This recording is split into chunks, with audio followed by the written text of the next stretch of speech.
और आप सोचिए, हमने अंग्रेजी सीखी थी, जहां हमारे जो टीचर, अल्लाह उनके इकबाल, उनकी इज्जतें बुलंद करे, वो बेचारे भी अंग्रेजी नहीं बोलते थे, हमारे माँ बाप भी नहीं बोलते थे, हमारे मोहल्ले वाले भी नहीं बोलते थे, तो हमें सुनने को नहीं मिलती थी।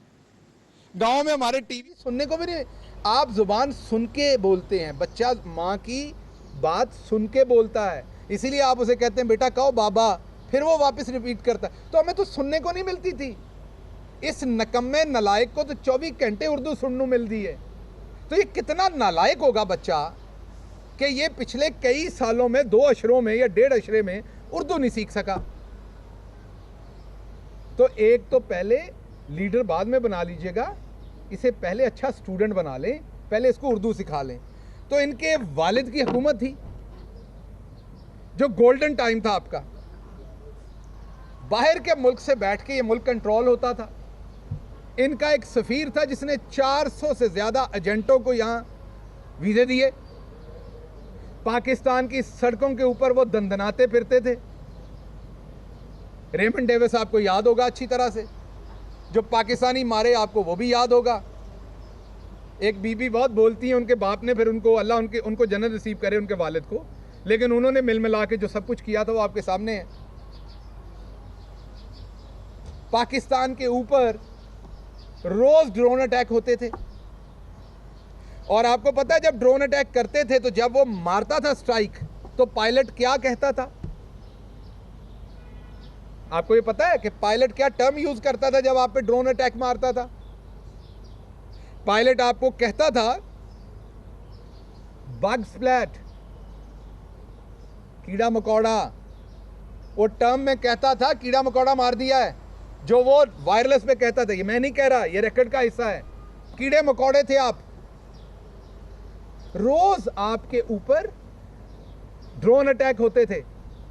क्या कहता था जरदारी उनको कि आप करें, पब्लिकली मैं और स्टांस लूंगा, मुझे कोलैटरल डैमेज की कोई परवाह नहीं है। क्या आपने किताबों में नहीं पढ़ा कि पाकिस्तानी पकड़ पकड़ कर दिए गए? वो जंग जिसमें हमारा कुछ लेना देना नहीं था। ये मेरे जैसे बंदे को कहते हैं हम अमेरिकी एजेंट हैं, जो यहां से पढ़ने और 4 पैसे कमाने गए थे वहां। अमेरिकी एजेंट तो तुम लोग हो, जिन्होंने यहां से लूट के सारा पैसा वहां रखा हुआ है।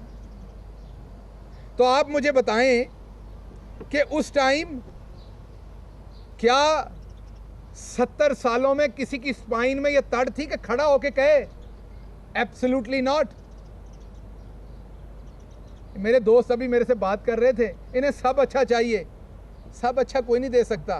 तो सुबह आप आईने में खड़े होते हैं तो आपको लगता है अगर अल्लाह मियाँ मेरा कद थोड़ा और बड़ा कर देता, बाल और अच्छे बनाते, क्या ही बात थी। तो आप अल्लाह मियाँ में भी खुश नहीं हैं पूरे के पूरे। तो इमरान खान पूरा खुश नहीं कर सकता, लेकिन इमरान खान ने आपको वो दिया जो आपको 70 साल में नहीं मिला। आज आपकी फॉरेन पॉलिसी यहां बनती है। पिछले 4 साल में किसी ने अमेरिकी फौज को मेमो क्यों नहीं लिखे अपनी फौज के खिलाफ? बताएं, जवाब दें। पिछले 4 साल में ऐसा स्कैंडल क्यों नहीं आया कि अमेरिकी फौज को मेमो लिखे जा रहे हैं अपनी फौज के खिलाफ? यह खुद से ही हो गया है। वो बुखार चढ़ा था जो पैनाडोल खा के ठीक हो गया है। पिछले 4 साल में आपको, जब आपका वजीर आजम कश्मीर में जाता है तो आप लोग क्यों नहीं पेपर दे रहे होते? तब तो दे रहे थे कि फॉरेन ऑफिस की सारी कोशिशों के बावजूद नवाज शरीफ कश्मीर पे बात नहीं कर रहे। मैंने नहीं, आप लोग बात करते थे टीवी पे। या तो कहते आप झूठ बोलते थे तब। अब आप क्यों नहीं कहते कि इमरान खान जा रहा है, कश्मीर का नाम नहीं लेना जा रहा? ये आप लोग बताते थे। या तो आप झूठे थे तब, या आज आपको खुल के बोलना पड़ेगा। ये जब जाता था हिंदुस्तान नवाज शरीफ, तो आप लोग हमें क्यों बताते थे कि हुर्रियत से नहीं मिलेगा, और फिर वो वाकई नहीं मिलता था, आपकी स्टोरी सच होती थी। आप लोग फिर अचानक ब्रेकिंग न्यूज देते थे कि जंदाल के घर पहुंच गया। हमें लगता था ये झूठ होगा, ऐसे झूठी स्टोरी दे रहे हैं आप। वो स्टोरी सच होती थी। मुल्क का वजीर आजम हुर्रियत को इनकार करके, हुर्रियत की लीडरशिप को जंदाल के पास पहुंचा होता था। ये हम नहीं, आप बताते थे हमें सारी बातें। आपके मुल्क के 80,000 लोगों को शहीद कर दिया गया इन तोहफों ने, जो कहते हैं हम अब खरीद के दोबारा आएंगे, जो छापरों में पैसे डाल के फिर रहे हैं ना। 80,000 बंदा इन्होंने शहीद करवाया। शहादतें होती हैं, जिंदा कौमों की शहादतें होती हैं। आप मुझे बताएं, आपकी कब्र की कोई बेहुरमती करे, आप होने देंगे? आपके भाई की, आपके